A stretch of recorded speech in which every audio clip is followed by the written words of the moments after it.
everybody, and welcome to Module 5 of Ethics and Professional Issues. This module is going to discuss multicultural issues with regard to ethics.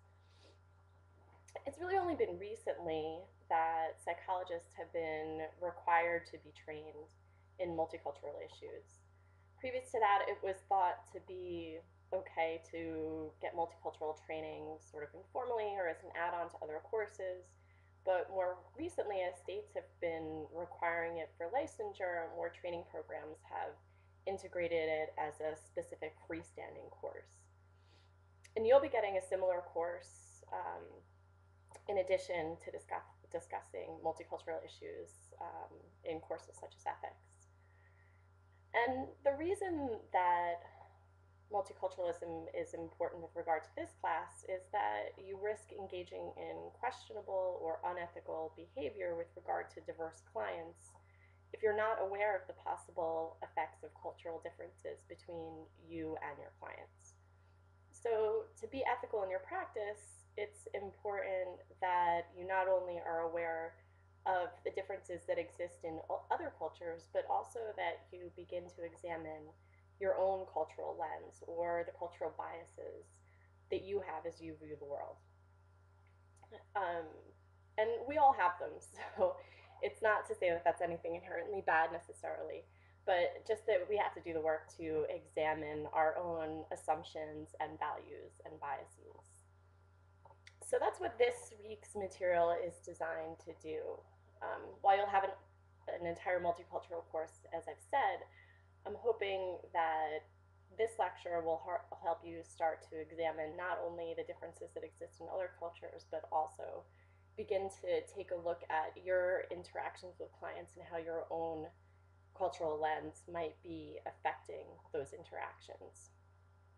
So I've incorporated a number of things to help you begin to do this. The first is a reading from Peggy McIntosh. And while that reading isn't required, I'm hoping that you'll still take a look at it. It's very brief. But it's a good way of starting to look at your own cultural bias and the types of privilege that might be granted to you as part of a dominant group. And while Peggy McIntosh is really talking about race and gender in her essay, I think the framework that she uses for her discourse can be used to examine all different types of minority groups and the types of privilege that the dominant group in that case might be afforded. The second thing that I've included is an example from Rosabeth Moss-Cantor.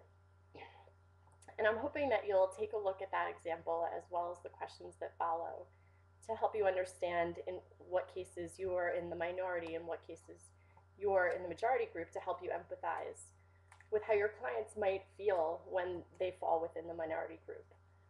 And finally, the end of the lecture points to a few APA ethical guidelines that might be helpful in writing your essays for this week.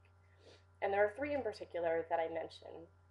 One has to do with ethical guidelines with regard to working with women. Another with having to do with individuals who are gay, lesbian, or bisexual. And then finally, there are APA guidelines to working with ethnically, linguistically, or culturally diverse groups. So I would recommend that you take a look at all three of those at some point, but they're there for your reference in the written lecture this week. And the last thing I've tried to include are some examples of working with diverse clients in both as a psychotherapist and as a forensic evaluator, to help you understand the kinds of challenges that I've run into and how I've handled them in the past. And I've also included questions throughout the written lecture that I'm hoping you'll attempt to answer as you go through the materials. And these questions are designed to help you start to look at your own cultural worldview and break down your own biases and assumptions. So good luck with this material, and let me know if you have any questions, and I'll look forward to talking with you again next week.